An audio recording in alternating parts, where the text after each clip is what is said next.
mendelspod.com, advancing life science research, connecting people and ideas. Larry Marton joins us today. He's the program chair for the Personalized Medicine World Conference, and he's the former chair of the Department of Laboratory Medicine at UCSF.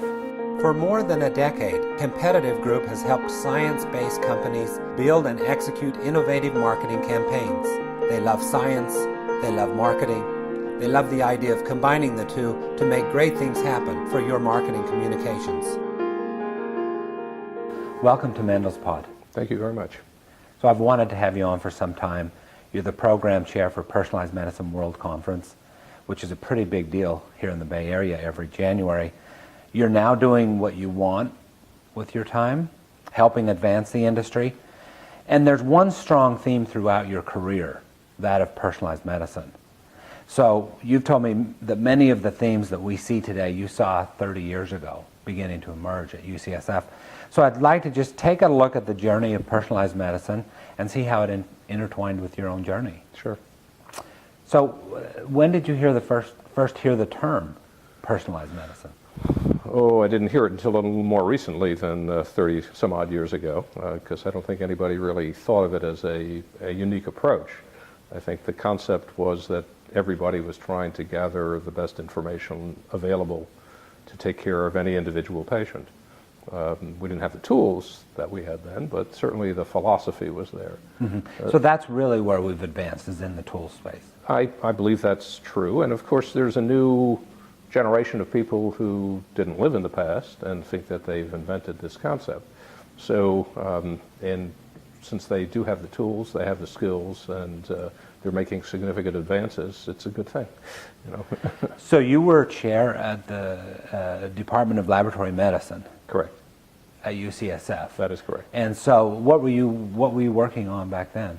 So it was an interesting department, a little bit of a diversion from the norm in the country. Most departments of laboratory medicine, they weren't even called departments of laboratory medicine, they were divisions of clinical pathology, ran the clinical labs for various academic institutions or non-academic institutions, and they were an integral part of patient care and an integral part of revenue generation for most clinical facilities, because clinical laboratories, while the margins may not have been great, were revenue centers. And so people viewed the discipline more as the business side of medicine and less as the academic side of medicine. When I got to UCSF, I originally didn't come to be there for laboratory medicine. I actually came there to be a neurosurgical resident a few years before, and then I had an interlude in the military. Just before I returned to UCSF, they had recruited the former head of the hematology department at the NIH to come and form this new Department of Laboratory Medicine, which would be independent of pathology, and that would attempt to generate two tracks, not only the revenue side, the clinical lab side, but also an academic side. And so through a series of events that were rather intriguing and a little early in my career, I ended up chairing this department that had really just begun its mission. And I was fortunate enough to be able to carry this mission to at least some degree of fruition during the time that I spent there.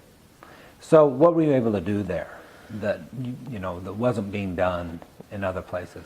Right. So what was unique? Sure. Just to be fair, there were a few other entities that were focused on the same thing, but there were just a small handful of such But this was an entities. Innovative time at UCSF. It was innovative. You had Herb Boyer there. And yes, UCSF was kind of emerging as an entity that was leading the scientific and the scientific translational side of medicine, and people like Herb Boyer certainly was there in terms of genetic engineering, and Mike Bishop and Harold Varmus were earlier in their careers. Their Nobel Prize came a little bit later, but there was this emergence of excitement, and so we tried to capitalize on this excitement, but in a more pedestrian setting. a setting where we did have to worry about reproducibility of results, where we had to worry about hundreds of employees at multiple hospitals. So we were not only at the UCSF main hospital, the Moffitt Long Hospital, but we were at the San Francisco General, we were at the VA, a little bit later on we were at the Mount Zion Hospital. So we were in charge of all of these entities, and in the midst of that, we tried to build an academic enterprise that would create something both academically, so fundamental basic research was certainly something that we supported within our department, but we also supported the transitional kinds of research that would apply our ideas to something that could have patient care utility. And so in that setting, we formed one of the very first molecular diagnostic laboratories that existed in this country, at least. We were fortunate enough to have a man named Y.W. Kahn at UCSF, who was a very renowned scientist physician. And he had done the first analysis on thalassemia that one can consider to be a molecular diagnostic. And so he's really the father or grandfather of this discipline. And we capitalized on that. So we immediately decided that that's something that we should be at the forefront of. And we did it. That was before all the tools related to genomics, et cetera. We were using much more primitive techniques that emerged out of genetic engineering and things of that nature. But the focus really was to figure out how to integrate science into the improvement of healthcare. Before PCR, real-time PCR, before sequencing, which is what we're seeing. Or at the very, very beginnings of those things, you know. So, yeah. So where are we at today with personalized medicine? So we've made, you know, enormous leaps and bounds, if you will, and we're beginning to be there. This is my observation. So these are my personal statements. I think that from the point of view of technology, we have technology that can be and is being utilized. It's limited. There are many even first-class academic institutions that certainly have this work going on, but it is not readily available to most patients who enter that facility. Oh, the community hospitals too. The community hospitals, it's even more difficult because by and large they would depend on outside laboratories to provide these kinds of studies for them.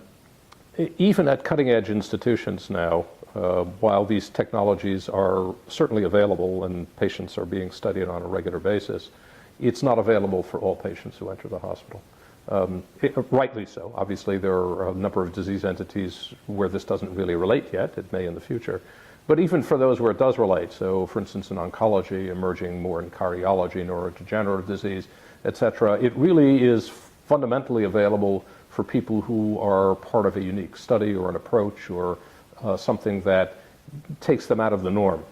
But if you're a normal patient coming in for your care, even to one of those fine institutions, and you say, I'd like to have my tumor, for instance, analyzed for genomics, there's no fixed mechanism yet in many of these institutions to have that done.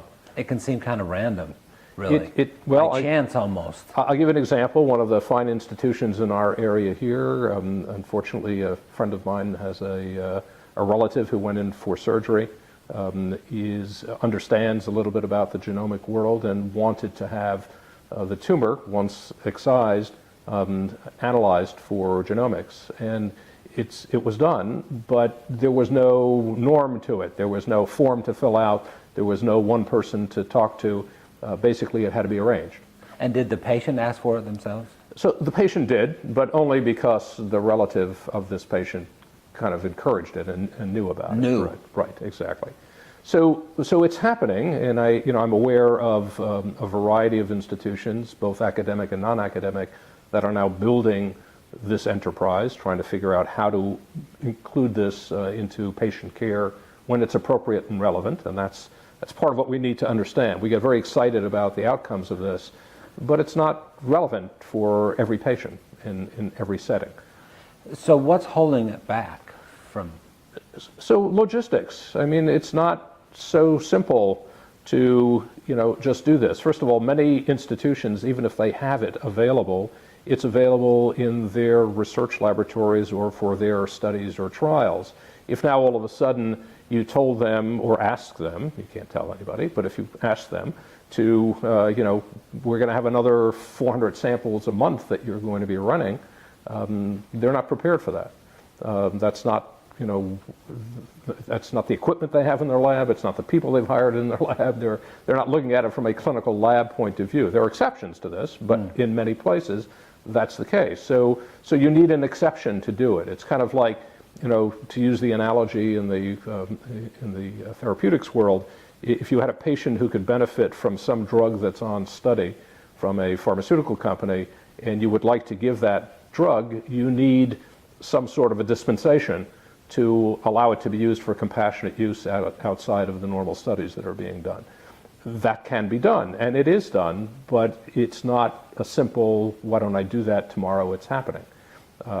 And so we're dealing with that transition. We're dealing with very specific issues related to making sure that these laboratories that are going to be doing a variety of tests, and we haven't talked about the technologies involved, and there are probably other people you interview who are much more expert on the technologies per se, but there are, there's whole genome studies, and there's individual mutations that can be studied, and a whole variety of things that one can look at. And so we need to determine which ones are correct and under what set of circumstances. We need to also look at quality assurance for this entire industry. Yeah, I know you have some strong thoughts on this. Yes, I do. Because of your background. Right. And when we talk about, whether there should be more regulation and what we can do to improve the quality. Right. What can we do to? So the clinical lab industry has been around for a long time, and there are certain motifs for how one works to assure that, in fact, a sample is handled correctly, is analyzed correctly, that the results are reproducible. And those same methodologies are applicable in this setting. It's just that we're a little bit still in the realm of the Wild West with these technologies. And it's in the hands of really, really smart people who don't, for a living, do day-to-day routine laboratory testing. And they're different. It takes a different mindset. It takes a different skill set. And so we need to begin that transition. We need to get it into the hands of people who understand the regulatory issues related to it in terms of quality assurance, in terms of how you run your lab. So you have CLIA certification. The College of American Pathologists inspects laboratories. They are working very hard to establish a set of guidelines and rules for how to deal with these kinds of things. So it's happening. It's happening in real time now. But do you think that CLIA is good enough for the LDTs, as they're called, laboratory developed tests, or do you think the FDA needs to get in and be involved there too? So now we're engaging in real dangerous waters. There's sort of two camps there, right? Well, and there's really good there's really good arguments on both sides. I mean, you've got Roche on one side, which is putting a lot into developing these diagnostics and making sure the quality is the same every time. Right. But then someone in a lab can come by and just pretty much copy the science there and not have the same. But then there's the argument for the CLIA approved being enough. Sure. That it allows the industry to innovate and develop. Right. So I think this is a little bit part of the transition that occurred too. So historically, when we've done laboratory tests, either fairly simple or fairly complex tests, the test is introduced into the laboratory, it's offered, but then in a fairly short period of time, one would hope, it didn't always occur, but one would hope that there would be studies focused on the correlation of the utility of that test to either the diagnostic, the therapeutic outcome, the survival of the patient, whatever it may be, whatever the relevant test was there for. And we had that clinical data. We had something that said that we want this, we need this in that setting, and therefore it should survive as a test. Mm-hmm. Many tests that were introduced in my early days didn't last very long, because they were a great idea, there was science behind it, it was introduced, and people spoke essentially just by choice. They didn't order it. I mean, so you could have all the tests you want if the clinicians didn't feel there was any utility for their patients. Then it died. It died a natural death, or there was an occasional use of it, and then you didn't do it in-house. There was some reference laboratory where it was sent for unique circumstances. So that's going to occur here, but it's not here yet. So for many of the... What's going to occur is there will be more clinical validation for every test. Exactly. And who would require that? Excuse me. So I think there are a number of people who are going to require that. It's going to be required, in time it's going to be required by the patients, because in truth they're not going to want to have all of this done to them unless there's some value to them, because there are risks inherent in having this information and knowledge out there. And we've even passed some laws to assure people that they don't lose their health insurance predicated on genomic information. So that's one thing. The payers clearly don't want to pay for something that they don't feel is relevant to patient care. They, in general, don't support research enterprises. They support things that are relevant for patient care. The regulatory agencies have that as a mandate. And so the definition in terms of whether it falls under CLIA or it falls under the FDA, those are going to have to be defined and under what set of circumstances. I do believe that there is a place for both, but there still is a need for clinical relevance. I don't think we should slow down and just say that, you know, what we need is another 500 clinical, studies to go on to determine relevance before we utilize any of this. I think we need to figure out some way to do this kind of on the fly as we're going, much as we did with the AIDS epidemic. We had to learn new approaches and new ideas to accommodate to the fact that we had a very real problem in real time and we couldn't use the traditional approach. Well, we need to do that here too. So, you know, the agencies... Diagnostics played a big role in the... It played an enormous role in it, yeah. You know, and continues to, right? And it's reached the era of molecular genomic diagnostics, right? Because one can actually make determinations that are very relevant to both, predicting the future for patients who have HIV/AIDS and for therapy. So I think that, you know, that's key here. Are there some companies that you think are doing well with this? So I think that there are companies that are emerging, that are, you know, clearly beginning to think about how to put this together. Foundation Medicine comes to mind. Complete Genomics has been doing these kinds of things for a long time. There are a number of companies that are focusing on how to aggregate the information that's necessary in databases that allow you to interpret the results. So I never really answered your question before, but, you know, CLIA, let me just go back to that for a moment because I think it's an important element. CLIA certifies the technology. So it assures that the laboratory is technically doing things the right way, and that all of the elements you need to do a test can be done correctly. The FDA approach, which has mostly been applicable in the pharmaceutical industry for companion diagnostics, assures that there is a clinical trial done that shows that there's clinical utility for this test. So they're different, but not incongruent with each other. And so you want the technical aspects for sure. So if we only had the FDA part of it saying there's clinical relevance, but we didn't monitor the fact that the laboratory is actually producing a result that says that the clinical relevance that we know about is actually realized in this setting, then we have a problem. So my feeling is we need both. Just to reiterate, my only fear is that we not kind of stop everything because we need to do all the clinical trials. We need to figure some way to be more creative in real time now to make things happen. So you're program chair for Personalized Medicine Conference I mentioned. Right. And I mean, this has been a topic that you've been focused on for years. Sure. Are there some areas that you would like to talk about that you feel like don't get the proper time? Sure. So, you know, we've tried to actually utilize the PMWC, the Personalized Medicine World Conference, to be a neutral entity that allows for dialogue and discussion between disparate groups who are working all for the same endpoint, and that is to make this real and to make it available to patients in a controlled fashion so that healthcare can be improved. That's the fundamental here, right? Now, people enter it for different reasons. So a scientist may have a scientific idea that they feel is relevant and they get the idea that this can be commercialized, so they are very interested in how that science transits into a commercial setting and focus mostly on the science. The entrepreneurial folks who are involved in such an endeavor are interested in that, obviously, or they wouldn't do it, but their main driver is the fact that they see an opportunity for some financial gain, unless they're part of some not-for-profit entity that wants this to happen. But by and large, in the capitalist world we live in the U.S., there is the financial gain in part of it. It's really important and relevant for them, the scientists and the initial entrepreneurs, to understand what it is they need to accomplish to get to the end point. Now we go to the other side. The end point is that the payers want to know what they're paying for. So there has to be some clinical relevance in the long term, right?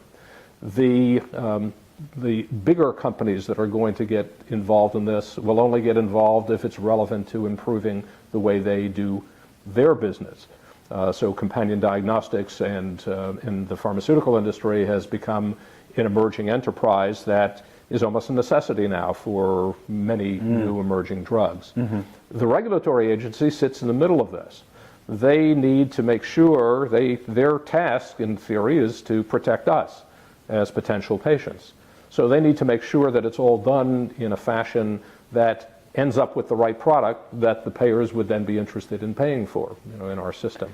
So the PMWC has really tried to anneal these elements together so that people don't only talk to folks that they normally talk to on a daily basis, but get exposed to folks who care about and think about different things than they do, but yet that are relevant for them to actually be successful. If we define success as an idea that gets translated, that becomes available, and then actually improves healthcare. And so that's my fundamental interest and why I care about this conference. In this conference, I think, as a neutral broker, because they don't have a piece of any of those pies themselves. Yeah. They have been a comfortable place for people to come together to have that kind of dialogue and discussion. Yeah, and it's amazing how much these parties don't talk to each other. I mean, for instance, the payers, for instance, coming talking with the business people, or someone who's just doing a startup, for instance, in diagnostics. So where do you see the tensions? Right.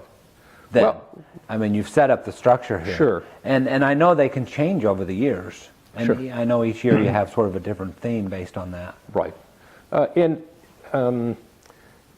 So before I go to where I see there are lots of tensions, but before I go there's one other element that's emerging now that's really quite relevant now, and that is this issue of big data. Right. So we just had, you've had programs on the patent issues with Myriad, et cetera. And one of the big advantages that Myriad, for instance, still has in terms of the BRCA genes, et cetera, is the database that they've accumulated. So they've run millions of these tests, and so they know how mutational events are relevant, predicated on a historical perspective. This is part of what we need to have. You can't just say, I have a test, and I've run it, and boy, I got a positive, and so what do I do? You have to say, I know what to do because I have a historical perspective on what's been done before. I know the clinical outcome of these patients. And so we need to collect that database. And so big data is emerging now as a very important aspect. Plus genomics generates lots of data. Yeah. So when you put these two things together, that's critical. But again, just to reiterate, if we manipulate this data, which we're capable of in enormous ways now, and the original sample that we utilized, or the handling of that sample, or the analytics for that sample were flawed, then we've massaged data that wasn't very useful to begin with. Okay, so we need to anneal this is an emerging pet peeve with you then. Oh, absolutely. And that is the quality of the handling. Yeah, it's been with me for a long time. It's not emerging. It's fully developed. Emerging to me, okay. Yeah. So, is there a group, a nonprofit, or a company that's going about sort of focusing on the quality issue? So it certainly has been brought to the fore in the last couple of years. So the Institute of Medicine had a panel that it had put together to look at these kinds of elements, quality assurance within genomics.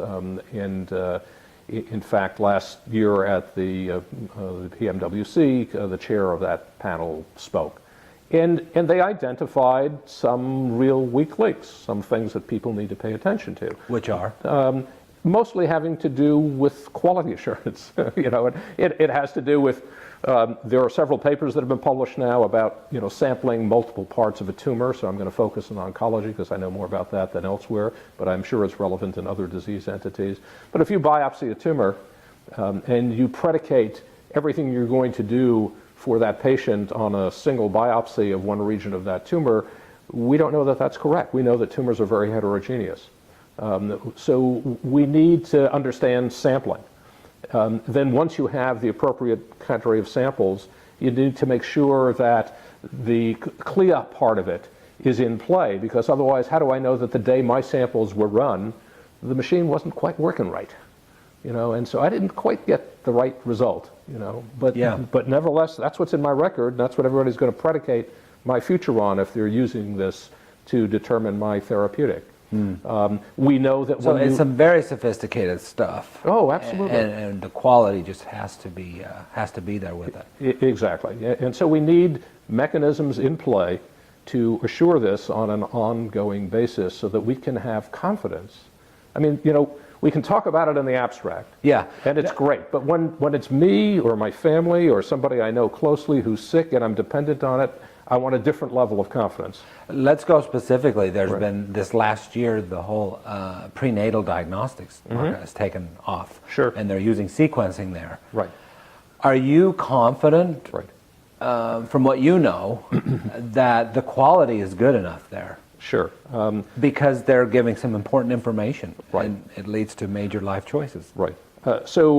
I'm not confident to give you an answer there because it's not an area of expertise for me. I do know a little bit about it. And I have some friends who are actually working in that industry. Yeah. And the industry is looking at a lot of interesting things like, collecting fetal cells and maternal blood and things which people have looked at for a long time, but, it's a relatively rare event. It's hard to find. The cells are fragile. There are a number of issues. But you can kind of say if you feel personally comfortable with it. I mean, so I feel comfortable that it's moving in the right direction. Yeah. I'm also comfortable with the fact that by and large, people don't use this as the sole determinant of how they're going. They're using routine diagnostics that we use in medicine in addition to this. And so, if anything, if there's a conflict between kind of the historic approach and the new approach, then there's a need to resolve that conflict, and that drives the field further. So I'm comfortable with the fact that in any endeavor that we take on that's changing medicine, and I firmly believe that medicine needs to participate in that change as opposed to having the change inflicted upon it. So I believe that because I'm a physician, and so I believe we can bring a lot to the table in terms of helping with these transitions. And so I think that any time you do that, though, when you take on the risk of change and you leave the comfort of the past, which is from a medical legal point of view, if you practice medicine like the community practices, you're fairly safe. If you practice medicine worse than the community, you're in trouble. And if you practice medicine better than the community, you're potentially in trouble because you're not following the norm. And so these transitions are very real, and there's risk inherent in it. But I think we need to take on that risk. So I'm comfortable with that transition as long as we understand what's being accomplished and as long as our patients understand what we're trying to accomplish with this. I get very uncomfortable when whether it's an academic or a commercial entity goes out there and starts to make pronouncements with very limited data about how this is the replacement for everything we've done in the past. Those things make me uncomfortable, and we see that occasionally, which bothers me.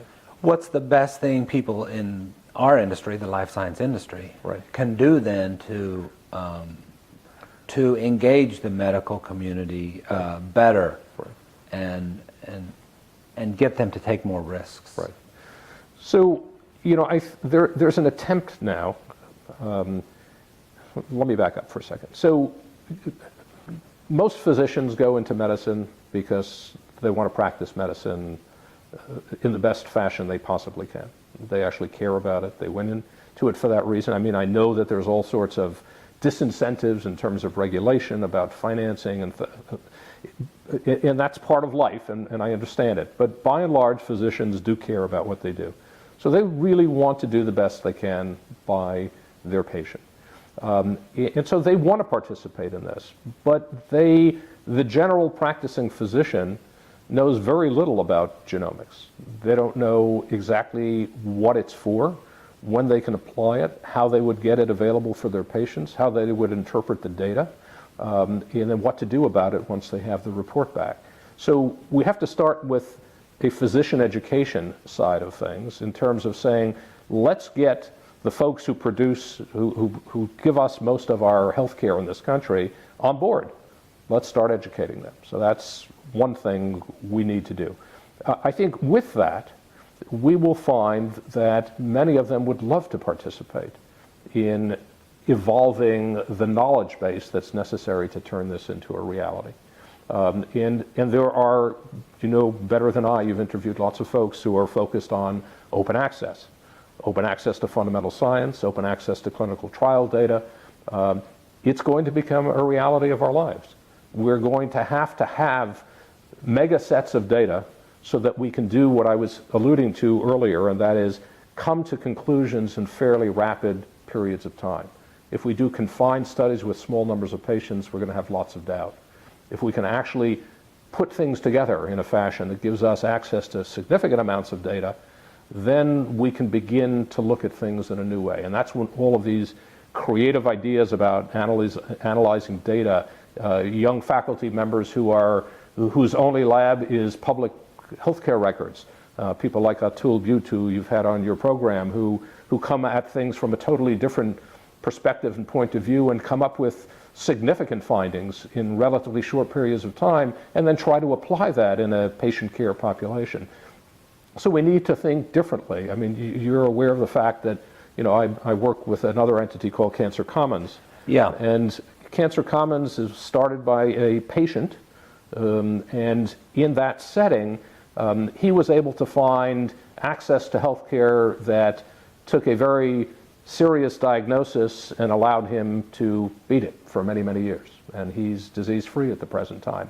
And so he's trying to create a setting where that kind of information, he was a man of resources and ability. This is Marty Tenenbaum. Yeah. So he was able to get this information for himself, but it wasn't available readily. And it was frustrating for him. And so he now wants to create a setting where that's available to everybody.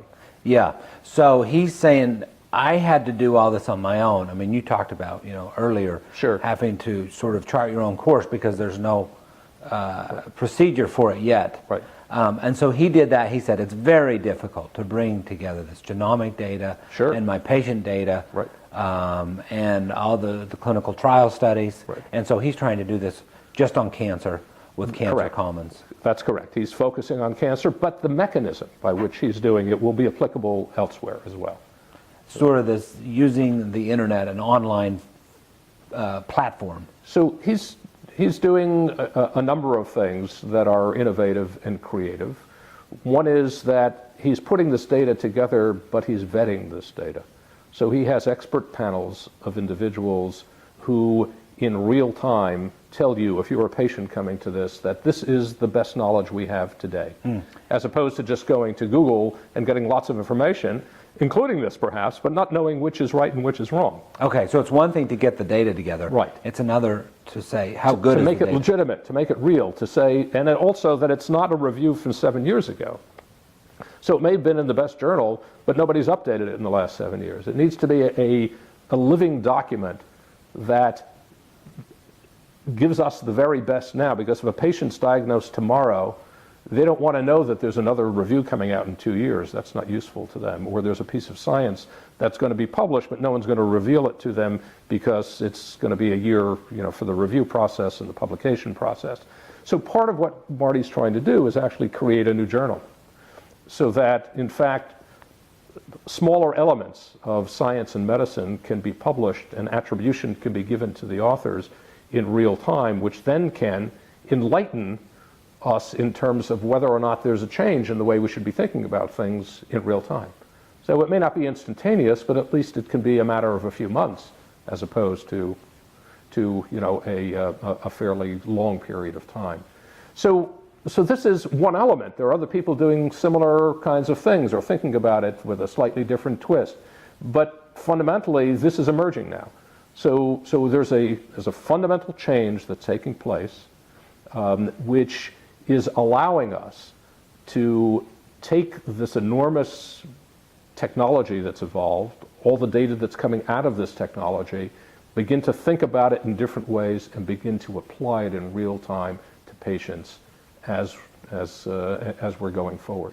And that is really, the creative, sense that exists now that when I started my career, we dreamt about, but we didn't have the tools to do it. And so the tools were not only the technical and the scientific tools, but they're the computer tools. It's the fact that the internet exists now. It's the social networking that exists now. So all of those things weren't created necessarily with medicine in mind, but there's no reason that we shouldn't capitalize on its availability.